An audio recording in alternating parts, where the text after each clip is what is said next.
any of us ever know what it is to become the perfect version of ourselves.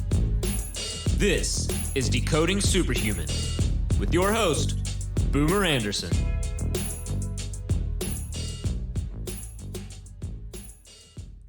Superhumans, Boomer Anderson here, and by the time this episode is out, I will be in San Diego, California. I'm going to be on a month-and-a-half-long tour of the Americas, going to places like Argentina, but also all over the lovely United States. Today's episode is about a question that I get all the time. Whether it's from a CEO, an entrepreneur, a mom with 3 kids, a question always comes up, and that is, can alcohol be a part of a high performer's life? It's a simple question, but it doesn't have a simple answer, and that's why I reached out to today's guest, who is an absolute expert in this topic. My guest today is Todd White, and Todd has been a serial entrepreneur since the age of 17. After 15 years in the wine business, his life is dedicated to educating and helping people make better choices about food, nutrition, and how they think about consuming alcohol, hence the title of this episode. Todd is the founder of Dry Farm Wines, a writer, speaker, and leading authority on healthy, organic, natural wines and the importance of microdosing alcohol for health. Todd's passion is unlocking the best way to enjoy alcohol, how to enjoy the benefits of moderate consumption while avoiding, of course, all of the negative outcomes. This is one of those episodes that veered off in a direction that I did not expect, and it was oh so enjoyable. We got into, of course, the question, can you be a high performer and enjoy wine? We looked at different types of wines, different grape varietals, regions, etc., and why you may want to rethink ordering that wine that's 13% or above. We talked about irrigation and its role in wine, the difference between organic, biodynamic, and natural wines, as well as meditation. We did quite a deep dive on the meditation. This is one of those ones where you want to stick it out to the end because Todd has some great answers to the final 4 questions. The show notes for this are at decodingsuperhuman.com/dryfarmwines. If you want to head over to dryfarmwines.com/decodingsuperhuman, Todd's got a special gift for you guys. So enjoy my episode with Mr. Todd White.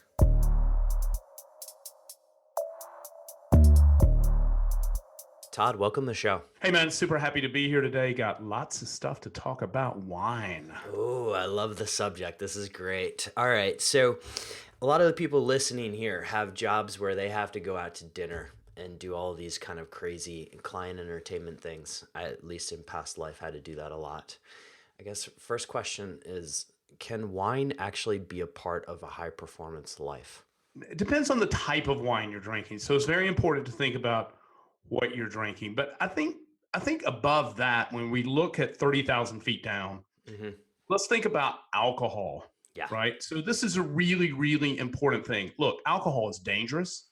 There's a ton of evidence that it's both unhealthy, leads to a lower performance life, and in fact can kill you. Alcohol is a very dangerous neurotoxin. That being said, I love wine. I drink a lot of wine. And so how we approach and how we think about alcohol, it's really important to think about dosage of alcohol. So, and we'll talk about why drinking low alcohol wines is very important. And it leads into this thread about why alcohol and how alcohol can be negative as opposed to positive. But let's talk about how it can be positive. Let's do that. Alcohol can enhance creativity in the right dose. And so when we think about drinking, and particularly wine, when we think about the spirit and the energy and the wine that is alive and that communicates with us, it's natural wines, living wines have a spiritual quality to them. When we think about wine, there's a big difference between a natural product and a conventional commercial product. And most everything in the marketplace is conventional and commercial. I'm talking about more than 99%. Everything you see in the store, most everything you see in every restaurant list is a conventional commercial product. What we sell and drink are called natural wines. And that's a pretty specific category. But let me back to alcohol for 1 second. Are we drinking to tap in or to check out? And so we think it's really important distinction to think about our relationship with wine and its dosage and what type of alcohol, right? So in the paleo performance community, as you may know, tequila is largely recommended as kind of a clean distilled spirit. That's Rob Wolf's margarita, right? Yeah, Rob's a great guy. Rob endorses Dry Farm wines and the NorCal margarita. But here's my problem with spirits. My problem is they're 45% alcohol. Mm-hmm. The wines I drink are generally around 10% alcohol. That's actually really low. Wine as low as 6%. And so we really have to think about dosage because that really matters in terms of our neurological outcome, right? So I'm super interested in brain health, right? And so alcohol and brain health are a tedious balance. And so we have to be very, very careful about the dosage, which is why we only sell and recommend and drink lower alcohol wines because we want to tap in. So I don't drink during the daytime. I don't recommend anyone else does either for a whole host of reasons we don't have time to get into. Mm-hmm. Around the dinner table, when we're surrounded with people that we know or may not know, that we love, have community and spirit with, a little bit of wine lowers that window of vulnerability. It opens our heart just a bit, right? And so it allows us to bond and share. It quiets the mind down, right? And so meditation's also very effective for that. And I recommend that you meditate, but we want to quiet the mind so that we can have that flow, that channel of creativity. And that's where wine is helpful, and low amounts of alcohol in terms of making us vulnerable, making us more emotionally available, and as a result, a higher expression of creativity. And so to that extent, that's where it can be very positive. This is also very positive at a business dinner, as an example, Mm-hmm. where we're able to just be a bit more emotionally available, where the walls come down and we can get real, right? Absolutely. So when we get real, that's when people identify with us. That's what builds trust, is authenticity. Wine helps with that. It helps us to tap into that spirit. This is a great start because you've given me about 10 different levels that I can go to next. You talked about dosage, you talked about the difference between conventional and natural, and as well as low alcohol wines. Let's talk dosage first because I think that's something that's worth double clicking on a little bit, because at what point does it become beyond sort of useful? Is it 2 drinks? You see the literature, it could be 2, it could be 4. Well, it depends on how you measure alcohol. So, in the United States, the government would tell you that a glass of wine, a beer, and a cocktail are all the same amount of alcohol. It's called a standard drink unit in the United States. It's classified differently around the world, but let's just talk about that for a moment. That's rubbish. So what is the alcohol content in the beer? What is the alcohol content in the mixed drink? What is the alcohol content in the wine? So nothing's equal in that regard. Here's the thing. Here's how we drink. Let's be clear, most of us, including you and certainly me and everyone I know. I don't have a glass of wine.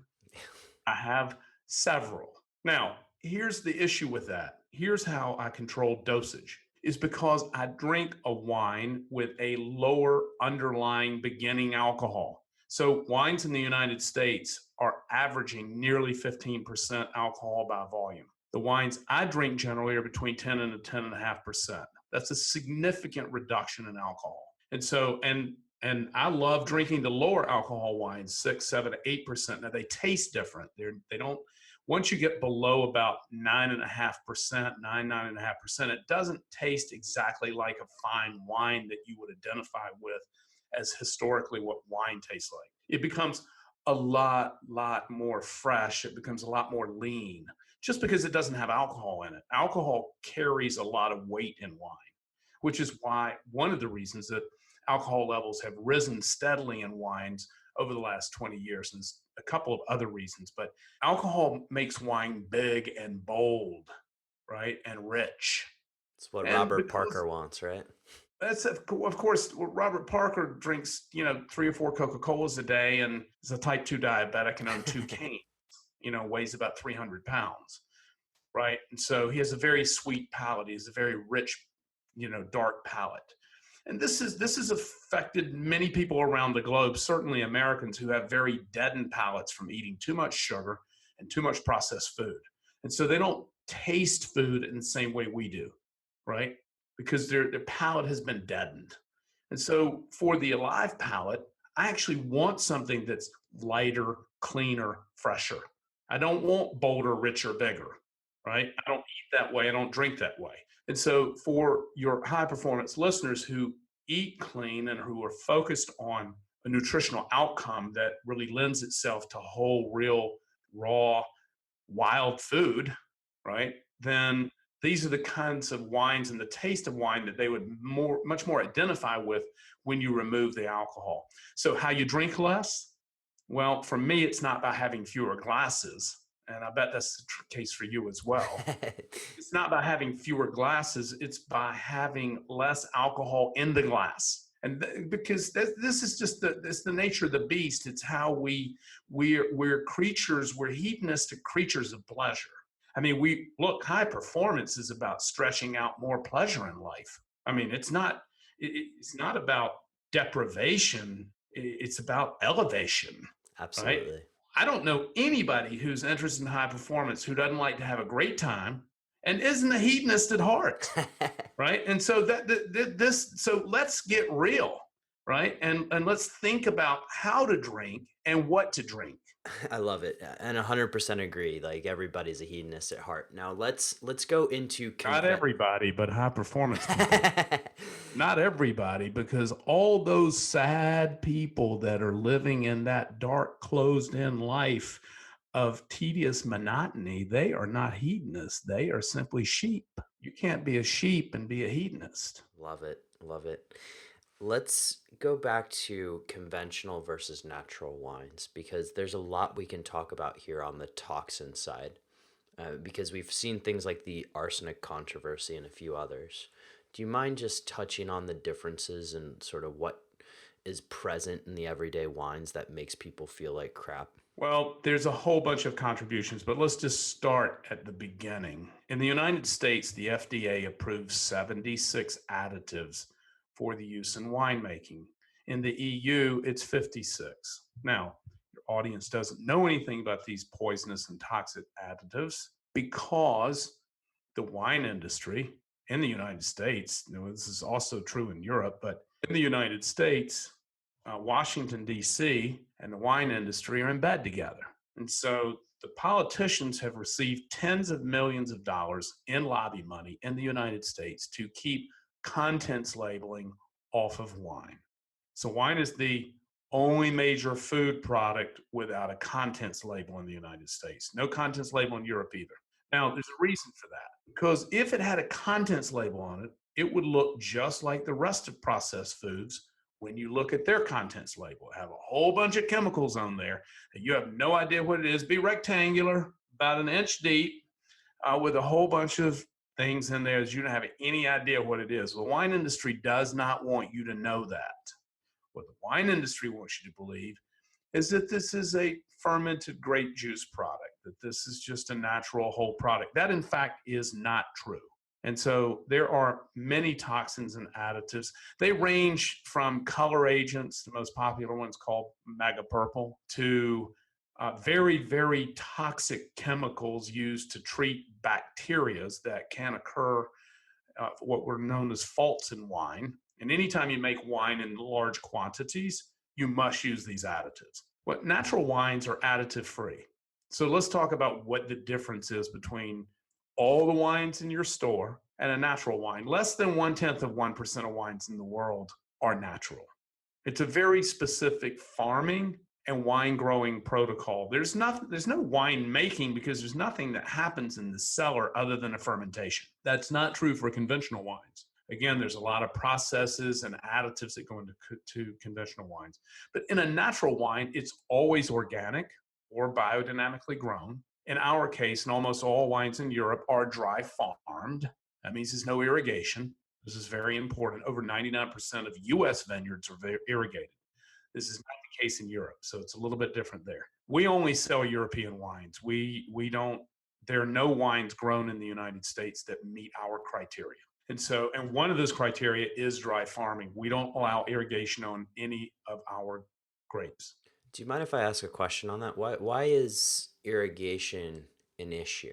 Because I think of irrigation as just sort of water going to the vine, but is there something I'm missing on that? Well, I guess the water could be toxic. Well, water could be toxic. That's one element. It's speculated that glyphosate is getting in wines through the water. But that being said, that's not a proven fact. It's just they can't figure out how else it's getting in there because way glyphosate is found present in many wines. Right, glyphosate is Roundup, but we don't really know categorically how it's getting in there. But it's speculated it's coming through irrigation. But that we don't that's another wormhole we could crawl down. Let me answer your question on irrigation. So a couple of things are happening with irrigation. Number one, and the reason that it's illegal in most of Europe to irrigate a grapevine, almost all of Europe, it is against the law to irrigate.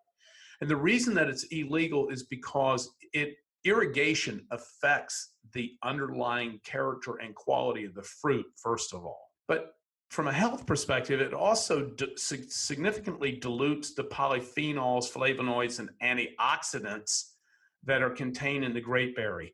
Here's why. When you fill a grapeberry with water, everything is diluted. The character of the fruit, the quality of the fruit, the taste of the fruit, and the positive aspects of the antioxidants and polyphenols and flavonoids that are in the fruit are also diluted. But here's why it has a significant impact on character and quality.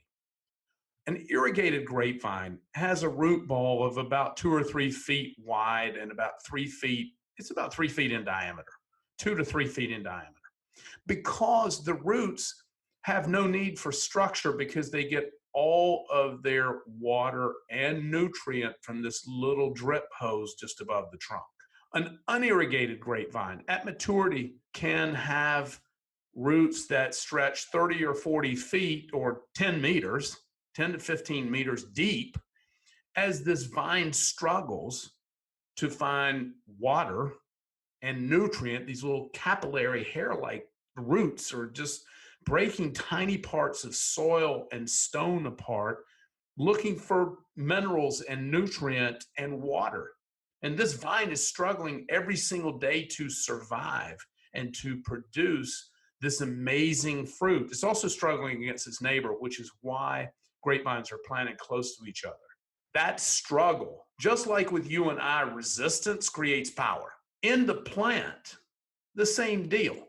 This resistance creates character in the fruit. Now, the grapevine doesn't give a shit about making wine. The grapevine is interested in producing its very best fruit so that the bird will choose its fruit to propagate its seed. Irrigation is the first intervention and the most significant intervention into nature's logic in grape farming. And look, it's completely unnecessary. There's only one reason you irrigate: greed and money. Grapevines have been living on the earth for more than 10,000 years and were never irrigated at all. Never saw a drop of irrigation in the United States until 1973. Now virtually everything is irrigated. Here's why. You get higher yields, means more fruit per vine, and fruit that weighs more because it's bigger and it's filled with water. It might not surprise you that fruit is sold by the ton. More it weighs, more it's worth. Right? It's just that simple. And so there's another long wormhole in irrigation, but that's just sort of the highlights. I could geek on this for hours because I'm super interested in it. Me Okay, too. let's go back to the toxins because I think you touched on a couple of them, mega purple being one, some of these additives. Are there known contributors to things like hangovers, headaches, etc. in these toxins, or are we just kind of, I guess, what are the main problems with these toxins other than, or additives, other than the fact that they cause us to be suboptimal in terms of thinking? Well, they create a tremendous amount of brain fog. Mm-hmm. But here's the thing: we're flying blind a bit on this. There's just no research to support any of this, right?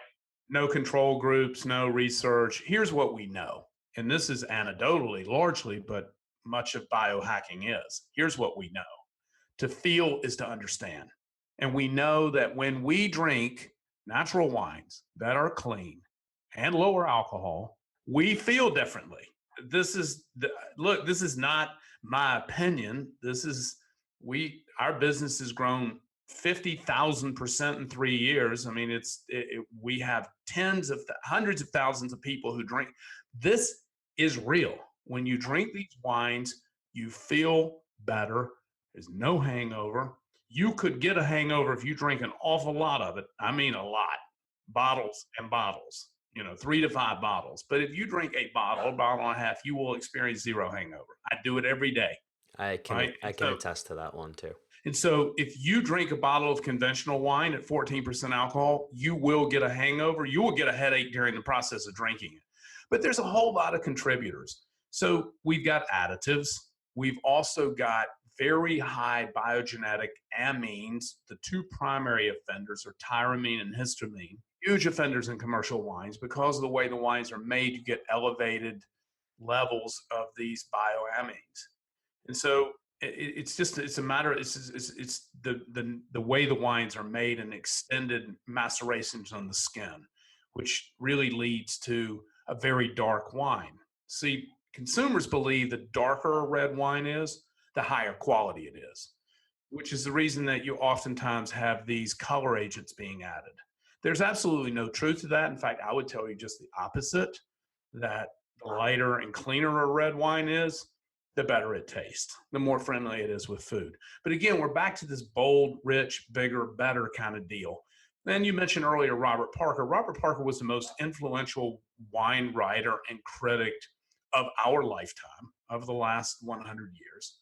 He basically defined and shaped through these ratings how wines were made. Because, see, consumer walks into a wine shop or looks at a restaurant or walks into and there's so many options and opportunities, they don't have any idea what to buy, so they buy someone else's opinion or rating who's supposedly an expert, right? Well, Robert Parker positioned himself as that expert. And the type of wines that he likes, because of the lifestyle that he lives, are very bold, very rich, high alcohol wines, right? That sort of defined, or the winemaker's job or the vendor's job is to sell wine. And so when you got Robert Parker's rating, is this 100-point scale, when you get 90 points from Robert Parker, you can sell your wine for 3 times as much as you could if you had no rating, right? Their job is to sell wine for as much as they can sell it for. And so he sort of defined this winemaking style that started in the 1970s and really got prolific in the 80s and 90s, of these super rich, bold, dark wines that are bad for you. They are unhealthy. They contain sugar, they're high in alcohol, and they will make you feel like shit, right? And so natural wines don't do that. Now, Robert Parker has also poo-pooed all over natural wines. He hates natural wine, right? And so, which is good, because Robert Parker and I'm certain our palates have nothing in common. And I know our lifestyle has nothing in common. Because I live a high-performance, ketogenic, I'm a biohacker, cold thermogenesis, daily meditation, just dialed in to performance, right? But I love wine. I've been drinking wine since I was 9 years old. I love wine. I don't want to stop drinking wine. I don't want wine to impede my performance, right? And this is super important. We talked about business dinners earlier. It's super important. The other thing is, don't drink. And this is a common fault. I do it, done it, will do it again. But it's a road to trouble. Don't drink without eating. So I only eat once per day. So I do a 22-hour daily intermittent fast. I have to eat something before I put alcohol in my body. And even for lean eaters, even if they're on the, even if they're doing intermittent fasting, eating twice a day, or even if they're eating 3 times a day, but they're eating clean and lighter, by the time you get into the evening hour, you're depleted. You need to eat before you drink. It's very common, happy hour, cocktail hour, let's have a glass of wine and then go to dinner. No, I do it. I'll do it again, as guilty, but it's bad news. When we get food in our system and then we lay the alcohol on top of that, it's a completely different outcome in terms of the absorption of the alcohol and how that affects us. And at a business dinner, this is really important, because at a business dinner, we don't want to get on the wrong side of alcohol. Yeah. It's very easy to do. And oftentimes, if everybody's doing it, it remains a bonding experience, but we're not buttoned up. We're not adding as much value. We're just drinking, right? And that's that's a little less tapped in and a little bit more checked out, right? And so I just like people to think about when they drink, tapping into something spiritual, not checking out of life, right? And so I still drink a bottle a day, but I'm not checked out, right? But I'm also drinking a much, much lower alcohol wine. Okay, one thing before we go into more applied wine drinking for people who are listening out there, uh, just a point of clarification: natural are biodynamic wines definitively natural, and organic wines definitively natural, or is it just the other way around? Natural could be bio. No, not at all. Okay, Not at all. do you mind just talking real quick on the difference? Sure. So organic and biodynamic is a prescriptive form of organic farming.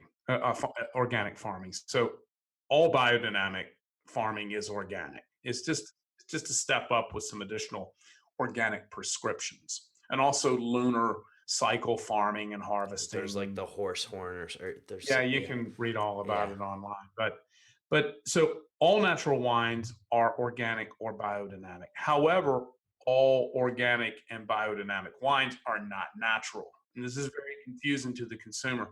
Just because a wine is organic does not make it natural. It just means the fruit was organically farmed, right? It can still contain additives.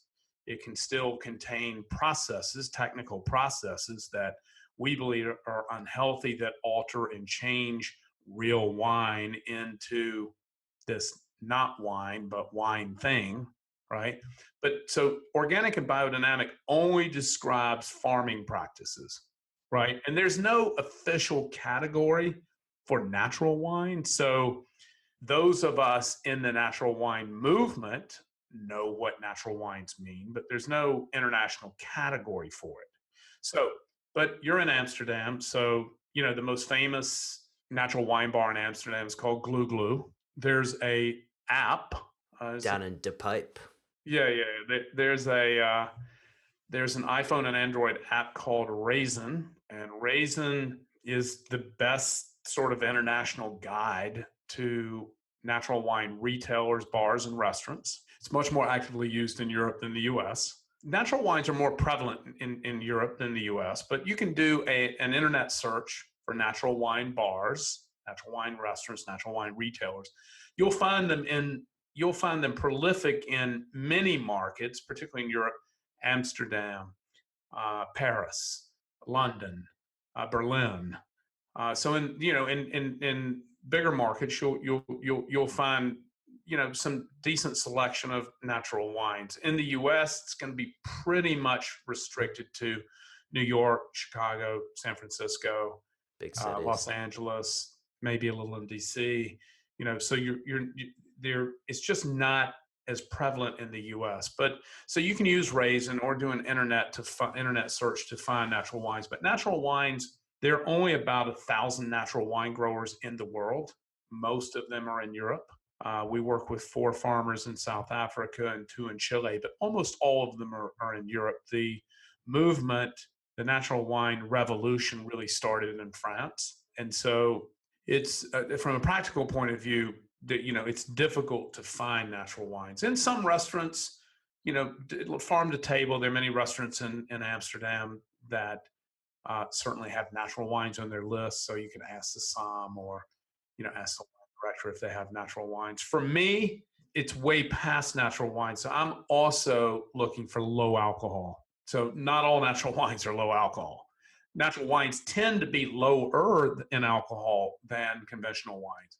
But so I'm also asking, do you have any wines at 12% or less, 12.5% maximum, right? So I'm also asking for lower, for reasons we've already discussed, because I like to drink wine. So, Todd, I want to take, because you touched on this a little bit already, but for an applied sort of wine drinking lesson, right?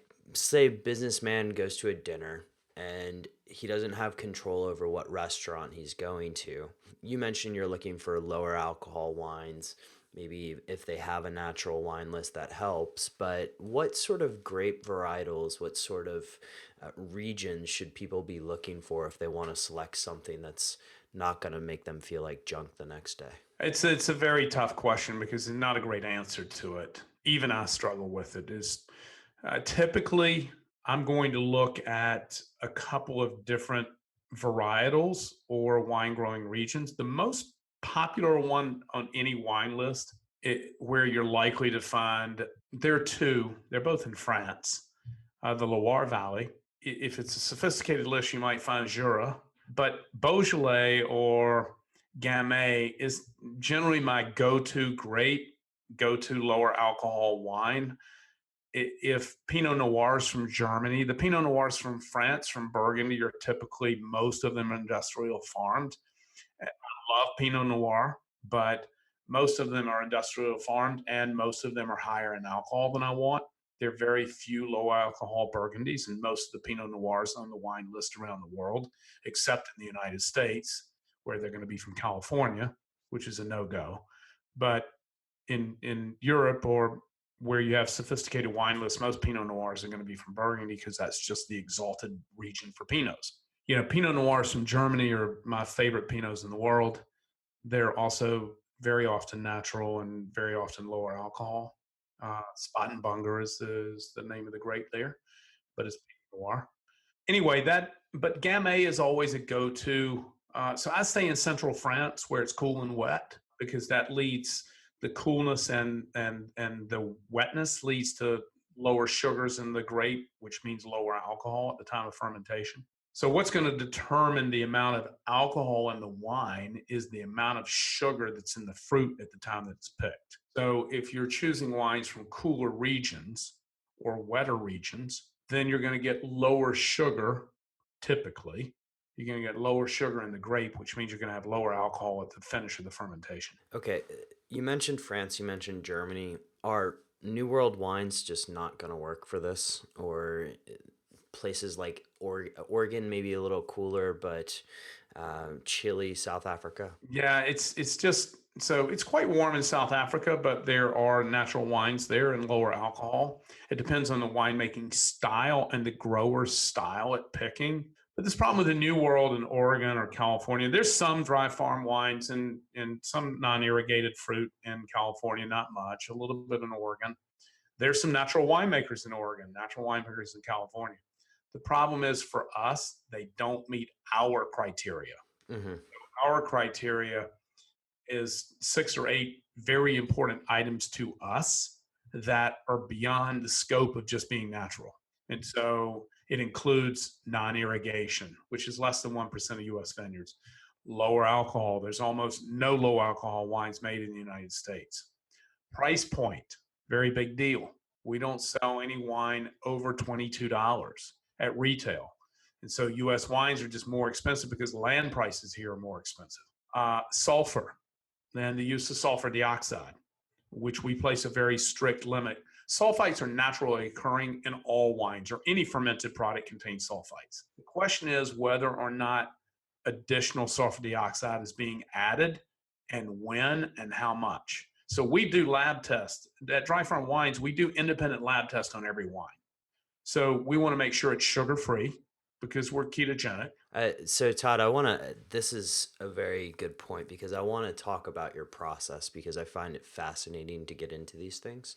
Do you mind talking about how that testing process works? Well, so we have 5 people on the ground in Europe right this week for the next 2 weeks, tasting and getting lab samples of wines in Austria, France, Spain right now.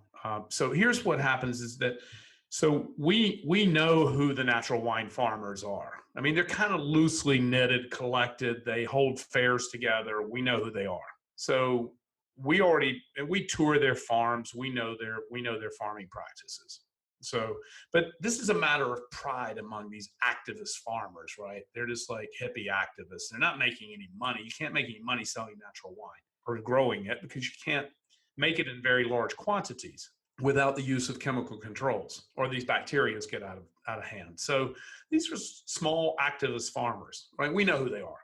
We taste the wines if we, first of all, they have to meet our alcohol criteria. So that's number one. Has to be naturally farmed, has to be 12.5% or lower in alcohol. So we won't even taste it if it doesn't meet those two criteria.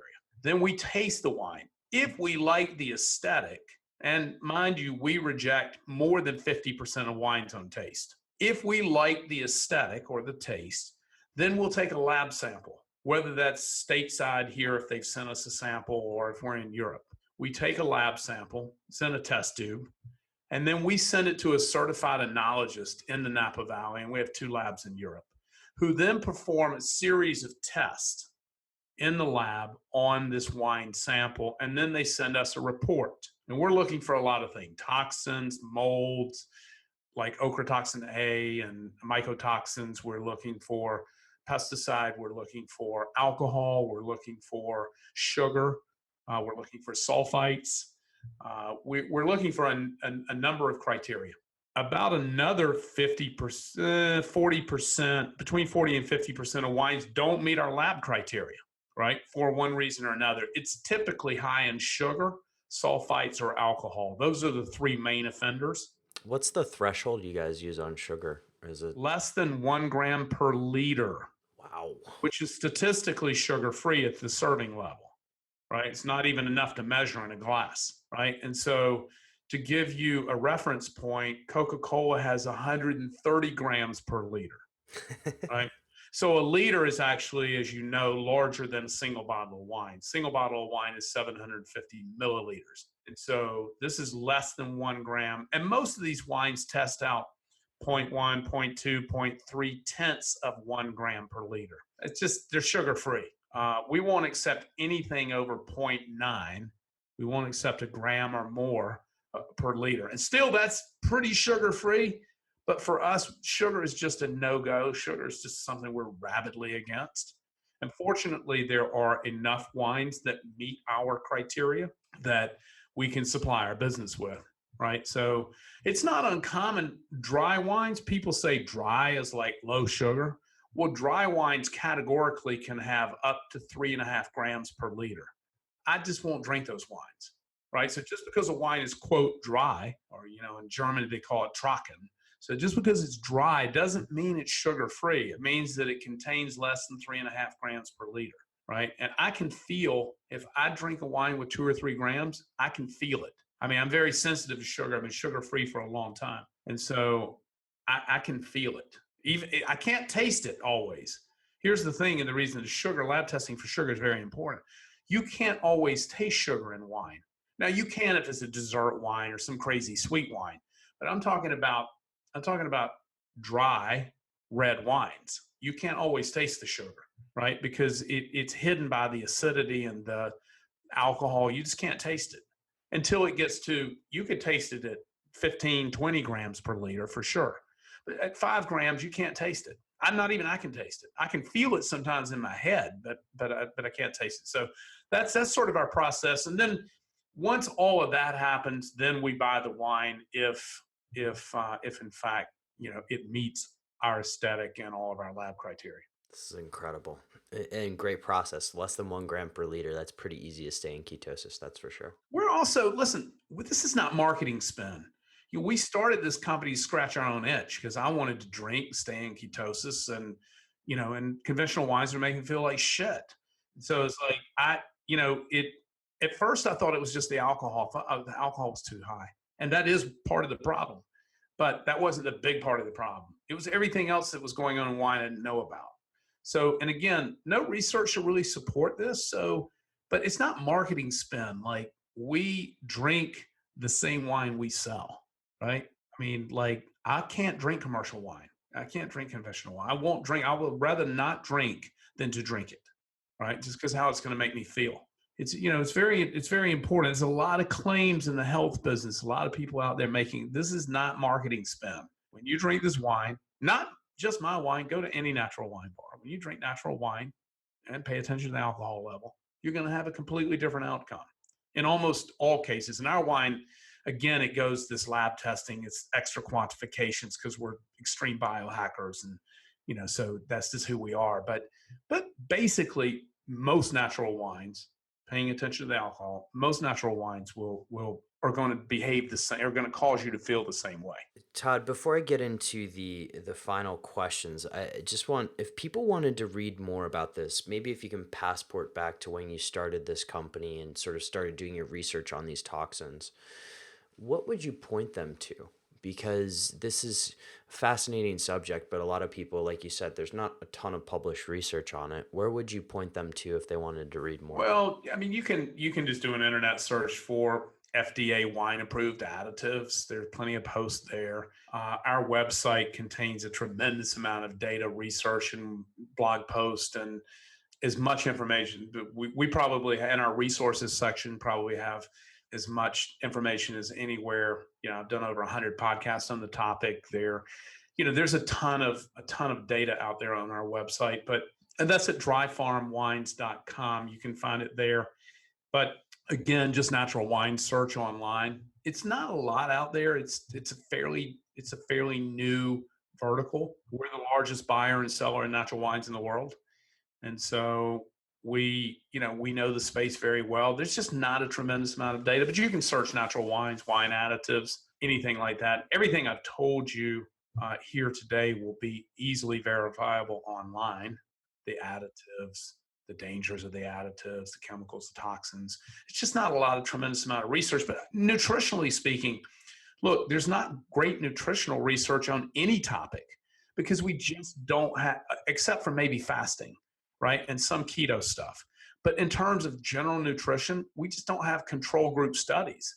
We don't have any, we can't force people into eating a specific way or not eating a specific way. So much of what we know about nutrition and much of what we know about this very topic we're talking about how you're going to feel from drinking wine, is anecdotal. And it is based on my favorite proverb about this subject: to feel is to understand. And so we know when we're in touch with our body and our mind and our spirit, we know how we feel when we ingest something. We know if we practice cold thermogenesis or cold showers, we know whether or not that has a positive outcome on our outlook and on our neurological and biological outcome, the definition of biohacking. So when we experiment, and the more we experiment, the more we feel. And so to feel is to understand. And so when you drink these wines, you'll see that you feel different. And I don't need to tell you anything more than that. And I can add to the anecdote. I've drank a few of your wines at different fairs and conferences and stuff, and can say usually I'd feel like crap the next day, and I always feel better than I expected. So thank you. Todd, I want to ask final 4 questions of you. And I guess the first one here is, what aspect of health do you think deserves more attention than it is currently getting? I have a standard answer for most of these, all of these types of questions, because I believe until we awaken our spirit, until we awaken our mind and learn to tap into our subconscious and learn to close off the trauma of thinking, all of this is achieved most effectively through meditation.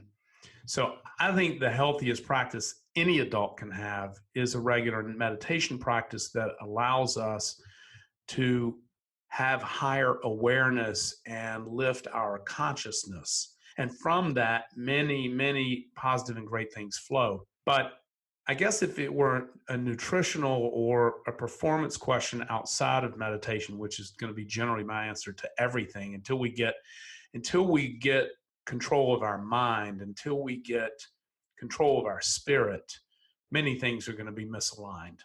But I think eating processed foods, and particularly the dangerous neurotoxin sugar, is probably, I think, cutting back on sugar and eating whole real foods is probably the most under-practiced biohack other than meditation. Everything stems from the basis of meditation. But outside of that, I think processed food and sugar, man, this neurotoxin, sugar is in everything. It is. Everything from wine to salad dressings, everything contains sugar, right? And so getting away from it requires a real vigilant focus. It's so hard. It's so difficult. It's But super addictive too. yeah, it makes you feel good. It makes you feel good to Makes a you feel point. good for a Yeah, moment. for a moment, and then you feel junky again. But once you remove it, you'll never want to go back. That's for sure. I guess you may have hinted at your answer to this next question, but what's your top trick for enhancing focus? It's meditation, but in addition to meditation, it's staying grounded in the present moment, and that requires practice outside of just a meditation practice, but staying grounded and also doing deep work, doing what I call deep thought. So when we multitask, which I think is one of the greatest interruptions to focus of all time, right? We need to do deep work. We need to get in our flow state in order to enhance focus, right? When we've got too many things coming at us, this is a significant interruption constantly coming at us. I mean, we're overstimulated, right? And so email is probably the worst offender. Social media is something we kind of addictively bounce in and out of. But email is a significant interruption to any kind of focus or deep work. And so, as an example, at my company, we almost never, I'm talking about once or twice a month, do we do an email to all. Like that almost never happens. There are no reply to alls. There are no emails that go out after business hours or over the weekend. There are no emails that go out in the morning before business hours. There are, I don't, I don't reply with thank yous or good works or attaboys. I tell everybody I work with, I love you. I believe in you. You do high quality work. You can be sure every single piece of work product you send me, I am highly grateful for. I will not be thanking you for it. Right? If there's a problem, I'll let you know because I want to do everything possible to maintain the sanctity of your email box. And so this is something I think is probably the most overlooked management tool to enhance focus and creative expression is the email box. It is poisonous. And you send me an email, well, you and I have never emailed. I had someone else who emails on my behalf, right? I want absolutely nothing to do with email. It's going to interrupt my creative flow. It's going to, I get maybe I get 5 emails a day. And those usually probably won't get answered for several days, maybe a week or two. If it's anything urgent, I'm not your guy, right? And so, because I can't work like that. For me, I need the single most important thing in my life is peace and the elevation of peace in my life. And email is not peaceful. That's how I focus the most is by building a life of peace around me. I'm going to ask you a question when we go offline on how you set that up because that's absolutely brilliant. I love the idea of receiving 5 emails a day is Well, it's called desperation, my brother, because I can't process it. I can't process it. And I'm just not good at it. It's not what I'm good at. I think the other thing that we must determine in life and be very disciplined about is what are we really good at and what are we not good at? Mm-hmm. And stop trying to be good at something we're just not inherently good at, right? And focus on the things that you do better than 90% of the rest of the people and do only those things, right? And hand the rest of that jazz off to somebody else who does do it better than you, right? So that's one of the tricks. Before we get on to the second to last question, meditation practice. What type of meditation do you do? I do just a concentrated meditation. So when I first started my practice, and like most people, this is about 5 years ago, like most people, I couldn't stop thinking. This is the reason that people quit meditation. They're like, I'm not successful at it. I can't stop thinking. Well, it's called a practice, right? And so we get better at tapping into that silence with practice. But when I first started meditating, I did use a mantra, right? And because the mantra, which is in my case a 3-word phrase, in my case it was peace, love, and prosperity. Those were the things I needed and wanted in my life at the time. And so when you use a mantra, when you're repeating a phrase over and over, this blocks your thinking, right? Because you're focused on the phrase. Now, once you get past that, I don't like using a mantra now because it interrupts my silence, right? But it did interrupt my thinking in the beginning. And then I also play a music. It's not really music, it's kind of meditation tones. I play that in the background because that's another anchor away from thought. Breath is another anchor to focus on your breathing. And concentration through the third eye visions, that's another concentrated visuals or another anchor away from thinking. A mantra is an anchor away from thinking. But what the music or the tones do for me is I have preset tracks, so I don't have to think about time, right? So when the music changes, in my case, it doesn't shut off at the end, it goes to a different type of tone, right? When I then do visualizations and affirmations and gratitude Mm-hmm. for another 10 minutes after I do concentrated meditation. So the music never stops, it just changes. And when it changes, I know that it's time to segue into my next portion of my other practices of visualizations and affirmations. But I subscribe very much to the law of attraction. So I believe, the energy that we vibrate into the universe reflects back at us. So that's the reason I think visualizations and affirmations are super effective to achieve outcomes. So I use a little bit of music, but it's not, it's really a timer. It's not so I don't have to think about time or wonder when it's going to be over, because you'll do that if you don't know. And I don't want to set an alarm at the end of my meditation because I don't want to finish my meditation with a alarm, right? Yeah, just a jolt at the end. Right. Thank you for sharing that. So, Todd, what's your favorite book on high performance? The power of now. I'll tell you why, because we reach our highest performance when we stop the trauma of thinking. And this opens the channels of abundance, and abundance can flow to us through performance, through, material things, spiritual things. Abundance is just this big open channel of goodness. Right. So, what most of us are doing through the trauma of thought, this incessant thinking all day long with either regrets of the past or anxiety of the future, what most of us are doing is, or our relationship with attachment, which is also a trauma, right? So, in this trauma of thinking, we're creating blockage. We're blocking the abundance, our birthright abundance, the innocence that we're due. By all this thinking, we're blocking and creating resistance. And so the power of now, I think by Eckhart Tolle, does the best job of explaining. He doesn't give a prescription. I'm going to tell you the book next for that. He doesn't give the prescription, but he does do the very best job, I think, of helping you understand the mind and its trauma, right? And so the power of now. The prescription is a book written in 1912. It was the book that inspired the book The Secret, which is about the law of attraction.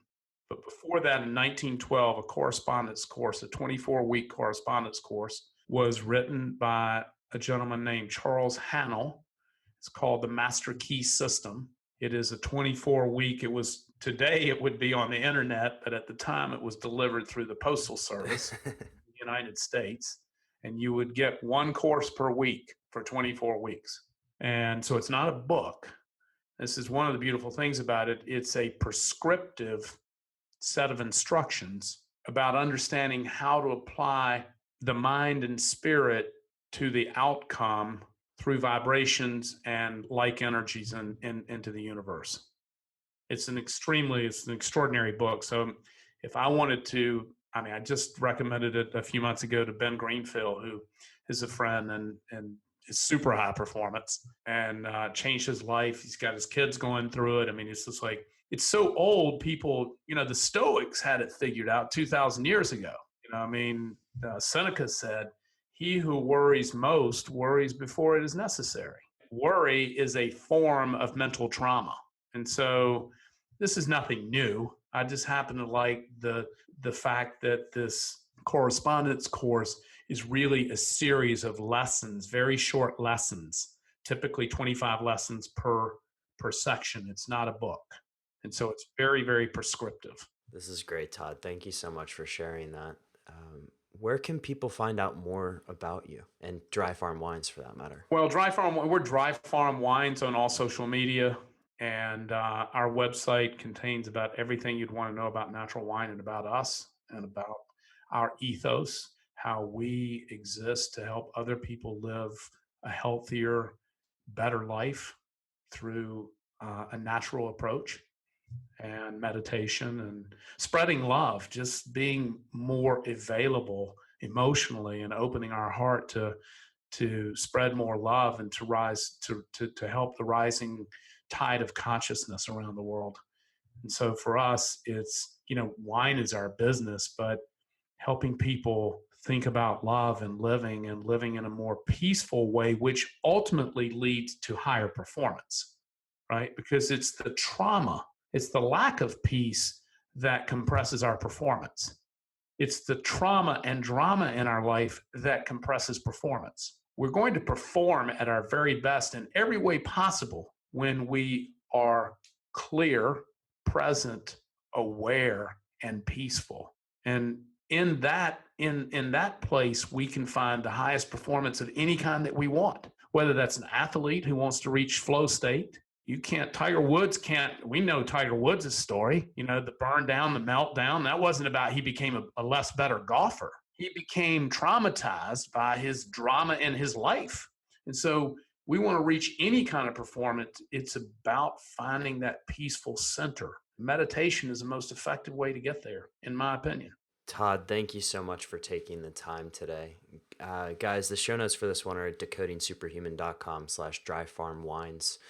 Todd, thank you. I love what you guys are doing. Frankly, I always try and hunt down your wines, or if I'm in the US, I got a subscription package coming to my parents' house. So thank you so much for everything, and thank you for taking the time today. Awesome. Thank you. To all the superhumans out there listening, have an absolutely epic day.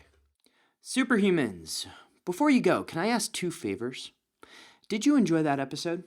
If so, can you send me an email at podcast@decodingsuperhuman.com? Provide any feedback, positive or negative. I would love to hear from you, and for those of you who have really taken advantage of that, I respond to each email. Secondly, if you did enjoy the episode, can you head on over to iTunes, SoundCloud, Spotify, Stitcher, any one of your favorite podcast listening platforms, and give Decoding Superhuman a 5-star rating. It would really be appreciated. And then finally, for those of you who are looking at taking an informed approach to health, head on over to decodingsuperhuman.com. Check out what we have going on over there, and if you want to schedule a free 15-minute discovery call with me, you're going to have that option. Superhumans, have an absolutely epic day, and remember, as always, choose health.